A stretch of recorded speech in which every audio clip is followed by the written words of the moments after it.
Bonjour tout le monde, bonjour les étudiants, bonjour les entrepreneurs et bonjour les étudiants entrepreneurs. Aujourd'hui, je suis avec Alicia. Bonjour Alicia. Bonjour. Alors Alicia, tu vas te présenter tout de suite justement, mais écoute, je suis très content de faire ta connaissance parce qu'on ne se connaissait pas encore. Et est-ce que tu pourrais justement nous dire qui tu es et qu'est-ce que tu as entrepris? Alors, moi, du coup, je m'appelle Alicia, j'ai 24 ans. J'ai entrepris la première fois, ma première année dans l'université de Lille. J'ai créé une boutique en ligne qui s'appelait Les Grands Enfants. L'ambition de la boutique, c'était de replonger l'adulte dans l'univers enfantin. Et donc, j'ai géré cette boutique pendant un an et demi. Et je l'ai arrêtée parce qu'elle correspondait plus trop à mes valeurs et à ce que je souhaitais faire. Et du coup, maintenant, je suis rédactrice et je fais de l'accompagnement dans tout ce qui est référencement naturel. Ok, super. Donc oui, effectivement, c'est un sacré pivot. Est-ce que tu as gardé quelque chose, enfin, tu as complètement changé de structure ou tu as gardé quelque chose de l'ancienne? J'avais oh, pardon, j'avais Non, vas-y, le vas-y. statut, j'avais le statut micro-entreprise. Donc, du coup, en fait, j'ai gardé exactement le même statut. J'ai juste dû changer de numéro, en fait, un chiffre qui permet de nous classifier, en fait, dans nos activités, mais c'est tout ce que j'ai fait. Ok, super. Et alors, tu étais étudiant, tu l'as dit à l'université de Lille. Ouais. Tu l'es toujours. C'est quoi ton cursus universitaire? Alors, j'ai fait une licence de gestion à la Cato, à FGS. Ensuite, j'ai fait un master 1 à l'IA de Montpellier en marketing digital. Et là, je vais rentrer à l'IAE de Lille en master 2 entrepreneuriat. Ok, tu t'en vas, tu reviens, tout va bien. Oui, Ok, super. Oui, il paraît que c'est pas mal le master entrepreneurial. j'espère. Et du coup, il y a pas mal d'étudiants entrepreneurs sur place, effectivement. Et alors aujourd'hui, tu en es où justement? Tu nous as un peu dit par où tu es passé. Et, euh, Mhm. et là, à date, ça fait combien de temps que tu es sur l'activité plutôt rédactrice? Et est-ce que tu as beaucoup de clients réguliers? Est-ce que c'est plutôt de l'extra? Comment ça se passe pour toi? Euh, j'ai arrêté la boutique en juillet de l'année dernière. Du coup, ça fait à peu près un an que je suis sur cette deuxième activité. Euh, je fais ça en complément de mes études, en fait. Et c'est un peu un extra, mais je souhaite développer ça vraiment pour faire ça à plein temps, en fait. Donc, du coup, ça se développe petit à petit. Ok, donc l'objectif, c'est qu'en sortant des études, ça soit ton gagne-pain et que de ça et que ça continue comme Oui, ça. complètement. Oui, complètement, c'est ça. Ok, super. Et alors, dis-moi, Alicia, depuis que tu as démarré justement à tracer tes propres chemins, est-ce que tu as ta plus grande fierté? Qu'est-ce que tu pourrais nous partager comme fierté, qui est la plus notable? Euh, j'en ai une qui me vient et que j'aime bien la raconter parce que, elle m'a toujours, elle a provoqué beaucoup d'émotions chez moi. C'était ma première vente, en fait. C'était peut-être un peu classique, mais je me souviens de ma première vente. En fait, j'avais créé le site et j'avais créé de manière un peu innocente parce que je savais pas trop ce que je faisais. Mais j'avais réussi à faire une vente et je me suis dit, tiens, mais ça veut dire que ça peut fonctionner. En fait, ce que j'ai fait, c'est pas complètement nul, ça peut fonctionner. Et j'étais tout emballée et depuis ce temps-là, j'ai travaillé énormément dessus et j'ai pas lâché l'affaire. Mais ça m'a beaucoup marqué. Et je pense que c'est intéressant, enfin, c'est important ce que tu soulignes, je pense, parce que c'est quand on passe de 0 à 1. Tu vois, il y Mhm. a quand on passe du monde des idées, du projet, de ah, ce serait chouette si jamais il m'arrivait ça, si jamais je devenais entrepreneur, si jamais. Et le moment où ta proposition de valeur que tu rêvais, que tu caressais dans l'imaginaire comme ça, devient concrète parce que quelqu'un te la demande et tu délivres ta proposition de valeur pour la première fois. Et il y a un monde entre les deux, entre les gens qui restent dans l'imaginaire et quand tu passes dans le concret donc de Mhm. l'idée à l'action réelle, c'est vraiment pas la même chose. Donc, ça me surprend pas tellement que ce soit un souvenir fort pour toi. Et tu vois, Mhm. quand tu as pensé à ça, moi, j'ai pensé tout de suite à la première valeur délivrée de mon côté aussi pour mon projet actuel. Ouais. Mhm. Euh, Super. Et écoute, dans la même veine, mais à l'inverse, est-ce que tu penses là à la plus grande difficulté que tu aies pu vivre, la plus grosse galère? Est-ce que tu peux nous raconter un petit peu qu'est-ce que c'était, comment ça s'est passé? Euh, la galère, c'était peut-être au moment où j'ai décidé d'arrêter. parce que c'était pas évident.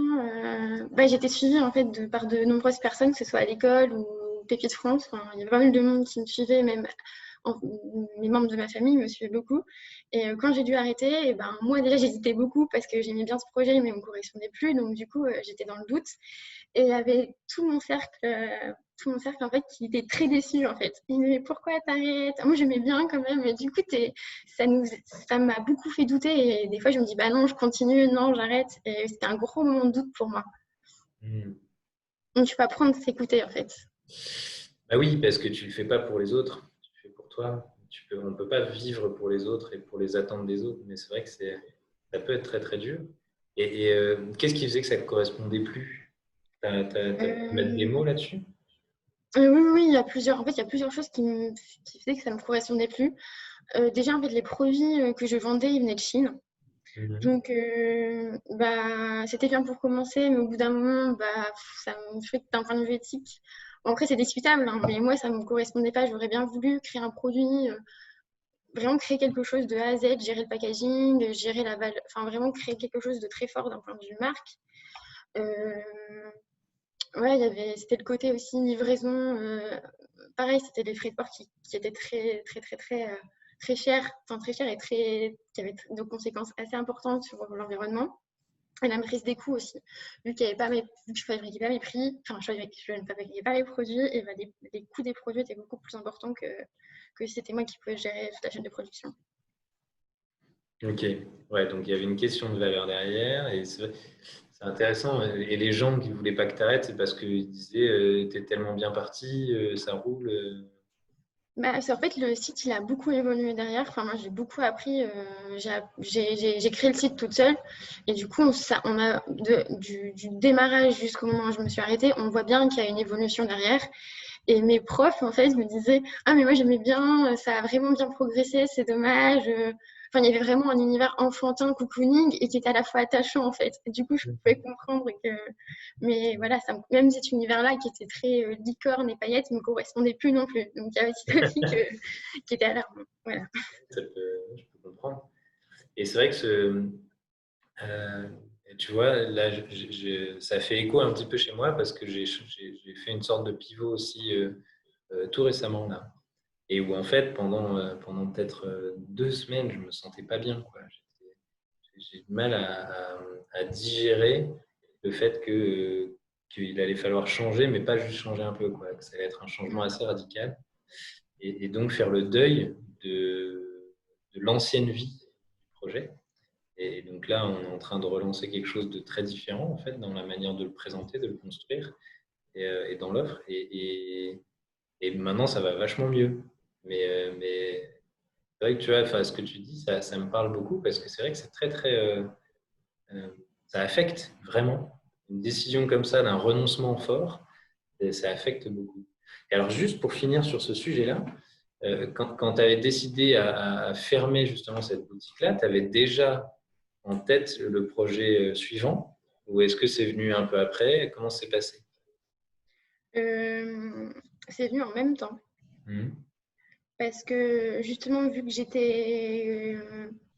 vu que j'ai appris complètement tout ce qui touche à marketing digital toute seule, j'ai touché un petit peu à tout. Et je me suis rendu compte que j'aimais beaucoup l'optimisation de site pour justement Google, ce genre de choses. Et je passais beaucoup de temps dessus.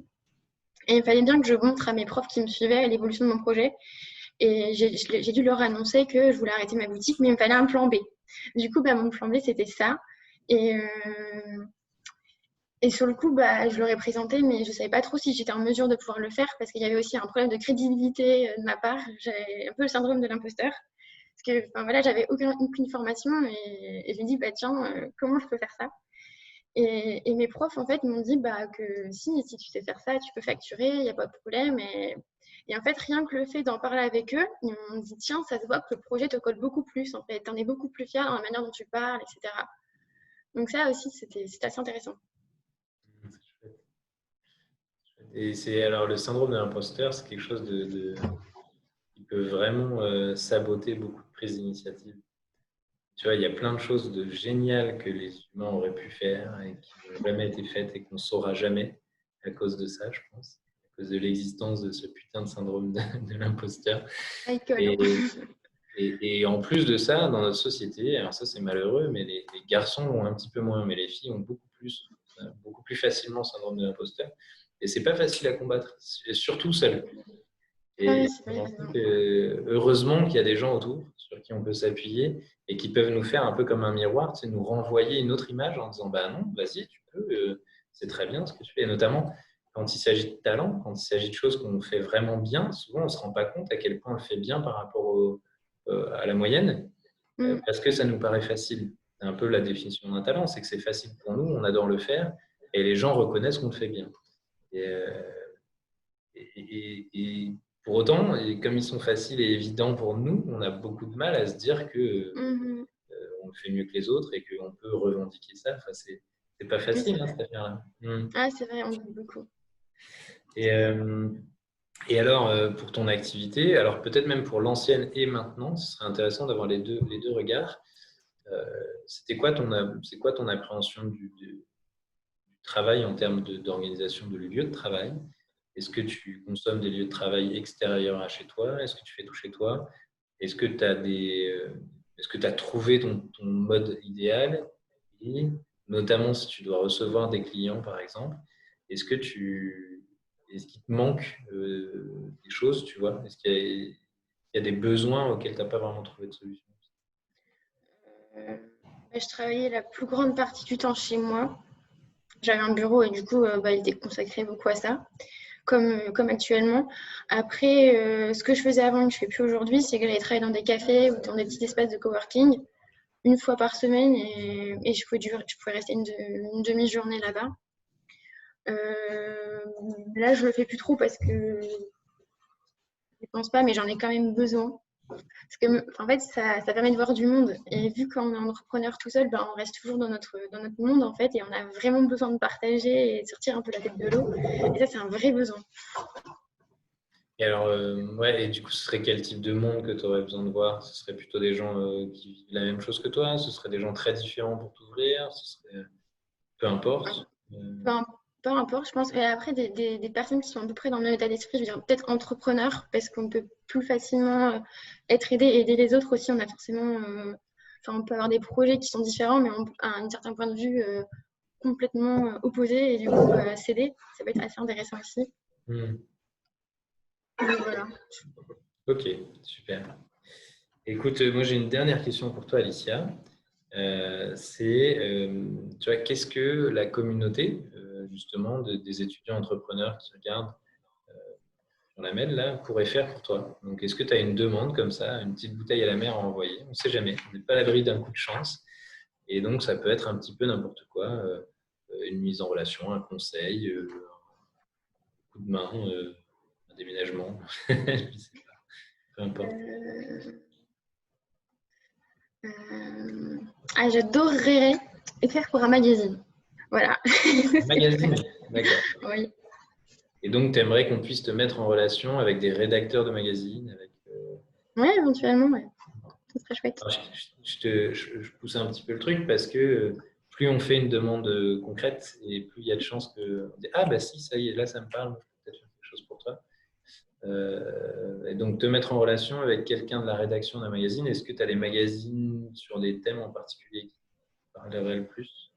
Euh, J'aime beaucoup le magazine Paulette ou Voyage, mais un peu autour de la femme, pas forcément autour du lifestyle ou mode, ça j'aime pas trop, mais des choses assez engagées ou ouais, je suis ouverte, pas trop d'accord. Voilà, je sais pas si ça parle, je sais pas si c'est clair. Plutôt femme, plutôt engagée. Le Ouais, voyage, c'est pas mal. ouais, c'est ça. Ok. Et ben, écoute, merci beaucoup Alicia. Et à la limite, comme il nous reste un petit peu de temps, je vais te poser une question subsidiaire. Euh, une dernière petite question. Si jamais ça devient comme ça, sinon c'est pas grave, c'est est-ce que tu as une proposition à faire aussi? Parce que, je me suis rendu compte que les deux dernières personnes que j'ai interviewées, je leur ai demandé s'ils avaient une demande et ils ont fait aussi une proposition pour la communauté en disant bah, moi je vous propose tel service ou telle expertise. Est-ce que tu as envie de proposer quelque chose aux autres? Ah, aux autres entrepreneurs, c'est ça? Aux autres étudiants Ouais, entrepreneurs? ouais, la communauté. Ouais. Ah bah oui, bien sûr. Bah, c'est toujours hyper intéressant d'avoir un site bien situé sur Google. Alors, si vous avez des tips, il n'y a pas de problème. Super. Ok, bah, c'est déjà super, hein, franchement. Tu vois, moi, je me dis de plus en plus que il faudrait qu'on arrive à trouver un moyen de structurer ces échanges de bons procédés comme ça, tu vois, de faire en sorte que euh, dès qu'on a un petit besoin, on y pense, on dit ah bah tiens, j'aimerais bien pouvoir faire ça. Est-ce que quelqu'un s'y connaît? Est-ce que quelqu'un peut m'aider? Et que tout le monde se sente à l'aise pour demander. Mhm. C'est une réflexion qu'on se faisait il n'y a pas longtemps, pas dans une autre interview, c'est que on ne se rend pas compte à quel point souvent on rend plus service qu'on ne le pense à demander un service à quelqu'un d'autre. Parce que ça le valorise, parce qu'il est heureux de faire plaisir au DD, parce que plein de choses en fait. Donc on devrait demander plus souvent, quoi. C'est parce que souvent on n'ose pas, mais oui, en général ça sert pas. Donc voilà, écoute, tu vois, ça m'amène même à me poser la question, à te poser la question, mais c'est à ton avis, pour que cette communauté, elle vive bien, qu'est-ce qu'on pourrait faire, mis à part des présentations comme on fait là aujourd'hui par exemple, qu'est-ce qu'on pourrait mettre en place pour faire vivre le collectif? Hum, Je te prends un peu à pied levé, hein, excuse-moi. Oui, euh, ce serait par exemple des outils ou ce genre de choses. C'est toi qui me dis, qu'est-ce qui ferait que le collectif vit? Ça peut être des réunions, ça peut être des outils, ça peut être, si tu as une idée, si tu n'as pas d'idée, Bah, si j'en ai quelques-unes, mais je sais si elles répondent vraiment à la question. Enfin, ce serait des outils pas. Ça peut même répondre peut-être à la demande quand on a des questions. Enfin, je pense que l'outil Slack serait approprié peut-être pour les enfin, pour les étudiants entrepreneurs peut-être. Enfin, par système de groupe. J'ai utilisé ça une fois pour les étudiants entrepreneurs à Montpellier et c'était très intéressant en fait. C'était très communautaire et tout le monde posait des questions et proposait des services. Et il y avait même des afterworks qui étaient organisés et c'est très convivial en fait. super. Bah, écoute, tu vois, j'ai démarré, mais probablement un peu tôt, un Slack. Il existe. Mhm. Donc, tu pourras y venir si tu veux et on pourra Mhm. peut-être essayer de le faire vivre progressivement. Aujourd'hui, il existe, mais ça n'a pas pris. Mais je pense aussi parce qu'il n'y avait pas vraiment de collectif de départ. Mhm. Non, c'est Que possible. peut-être que maintenant, ce sera plus simple progressivement de glisser vers ça. Et on se pose la question de la communauté LinkedIn, est-ce que c'est vraiment la bonne solution, tu vois? Peut-être que Slack fonctionnera mieux. En tout cas, ça me fait plaisir d'entendre que cette idée-là. Et les after-work, on avait commencé au tout début, juste avant le confinement, à Ouais. penser, mais là maintenant, ça devient compliqué, puis ça va se resserrer encore plus. Donc C'est dommage. ouais, c'est dommage, mais on n'y peut rien là-dessus. Mhm. Ok. Eh ben, écoute, en tout cas, Alicia, je te dis un grand merci pour ta présentation, ton témoignage, pour ta disponibilité. Je te souhaite plein de bonnes choses sur ton projet. Et puis bravo pour les renoncements que tu as fait, parce que c'est pas facile. Surtout quand tout l'environnement en plus te met la pression pour maintenir. C'est franchement pas évident. Mais c'est ce genre de décisions-là qui sont. S'entraîner à prendre des décisions comme ça, c'est super important, je pense. Bravo. Avec plaisir. C'est un grand plaisir de partager mon expérience. Super. Et ben écoute, à très bientôt, Alicia. Au revoir tout le monde. Au revoir.